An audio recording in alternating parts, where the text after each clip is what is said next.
جنوری 2020 کے شروع میں جان گوئٹے کے ذاتی سامانوں میں عجیب خود نوشت قسم کے نسخے ملے جو مغربی عیسائیت سے لے کر مشرقی تشیع تک کے لیے ایک ثقافتی پل کی حیثیت رکھتے تھے۔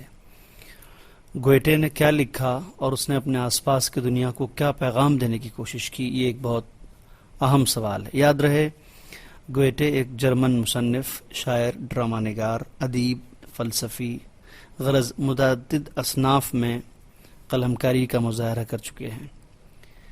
دنیا میں ان کا نام عالمی ادب کے سب سے بڑے فنکاروں میں شمار کیا جاتا ہے۔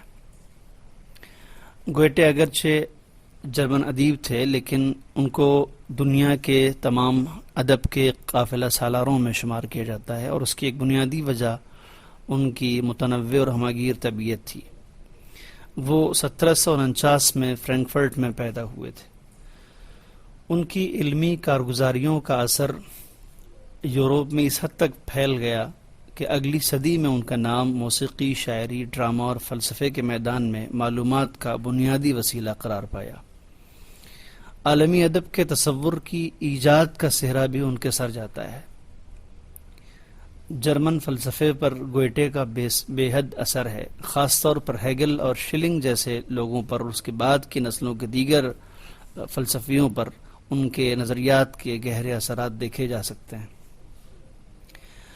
آسٹریا کے مشہور مستشرق جوزف وان ہامر پور جسٹل کے ذریعے کیے گئے حافظ کے دیوان کے ترجمے کے سبب، جو کہ جرمن زبان میں ہوا تھا، گوئٹے کو فارسی شاعری سے خاص لگاؤ پیدا ہوا، اور اسی سے ان کی واقفیت اور آشنائی میں اضافہ ہوا۔ انہی دنوں یورپ میں جنگ اور خونریزی کا بازار بھی گرم تھا، مگر حافظ کی نظموں سے متاثر ہونے کے بعد گوئٹے کی جو شاعرانہ طبیعت ہے وہ ایک بار پھر جاگ اٹھی، اور وہ اس کی طرف لوٹ آئے، اور حافظ کی شاعری سے متاثر ہونے کے بعد انہوں نے ایک ہفتے میں 15 نظمیں کہیں، اور اس کو پھر شرقی غربی نام سے اس کو انہوں نے مرتب کیا۔ گوئٹے کی نظموں نے موزارٹ اور میتھوین جیسے عظیم موسیقیکاروں کو بہت زیادہ متاثر کیا۔ حافظ فارسی کے سب سے مشہور اور مقبول ترین شاعروں میں سے ایک ہیں، اس میں کوئی شک نہیں ہے۔ عام لوگوں کا خیال یہ ہے کہ حافظ زندگی میں صرف فعال یا دوسرے اس قسم کے اپنے زندگی سے مسائل کے استعمال کے لیے ان کے اشعار جو ہے وہ مد نظر رکھے جاتے ہیں، مگر میں سردست حافظ کے اوپر تحقیقی نظر سے گفتگو کرنا چاہتا ہوں۔ جو حافظ کو پڑھتا ہے اسے لگتا ہے کہ حافظ ہماری بات کر رہے ہیں، لوگ اس سے فعال نکالتے ہیں اور خود کو حافظ کی شاعری میں تلاش کرتے ہیں، کیونکہ حافظ اپنے پہلے کے بھی فکری رجحانات کا خلاصہ ہیں۔ حافظ نے تقریباً سب کچھ جاننے اور پڑھنے کی کوشش کی ہے، الگ الگ راستوں پر گئے ہیں، مگر کسی بھی گروہ کی گرفت میں نہیں آئے ہیں۔ دلچسپ بات یہ ہے کہ حافظ کی شاعری کا سب سے اہم خاصہ ان کا ایہام، ان کا علامتی انداز اور ان کا کثیر الجہاتی ہونا ہے۔ یہ بھی حافظ کی خاص باتوں میں سے ایک ہے کہ حافظ اپنے فکری سرچشموں کو بہت چھپا کے تب پیش کرتے ہیں۔ گوئٹے کے شرقی اور غربی دیوان میں نغمہ محمد کے نام سے ایک نظم ہے، جس میں انہوں نے حضرت علی کے بارے میں اور اہل بیت رسول کے بارے میں بھی اشعار کہیں۔ شواہد کے مطابق گوئٹے نے حافظ کا رخ اختیار کرنے کے لیے اور ان کے اشعار کو سمجھنے کے لیے زیادہ سے زیادہ اسلام کے تحریری مطالب کا مطالعہ کرنے کی کوشش کی۔ چنانچہ جرمن محقق آنا میری شیمل کا خیال یہ ہے کہ گوئٹے کی نظم نغمہ محمد میں حضرت محمد کی تشبیہ پانی سے یہ شیخ کلینی کی کتاب الکافی کے علاوہ اس کی دوسری مثال کہیں اور نہیں ملتی ہے۔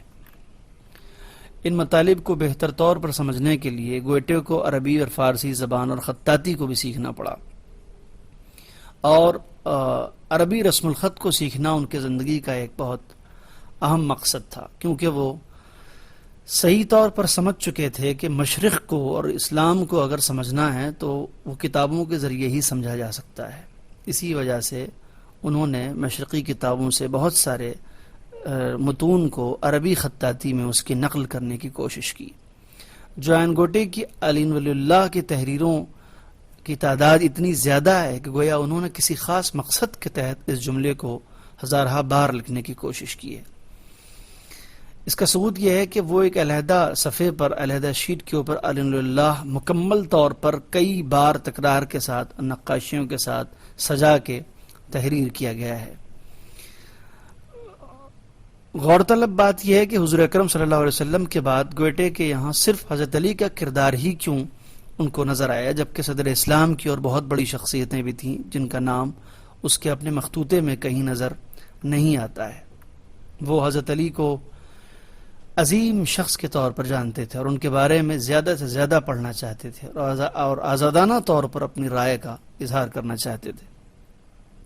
انہوں نے اس عظیم شخصیت نے امام علی کو چنا چونکہ ان کی نظر میں وہ دوسروں سے زیادہ شریف النفس اور صابر تھے، حریت پسند تھے اور انسانی تاریخ کے عظیم دانشور تھے۔ چنانچہ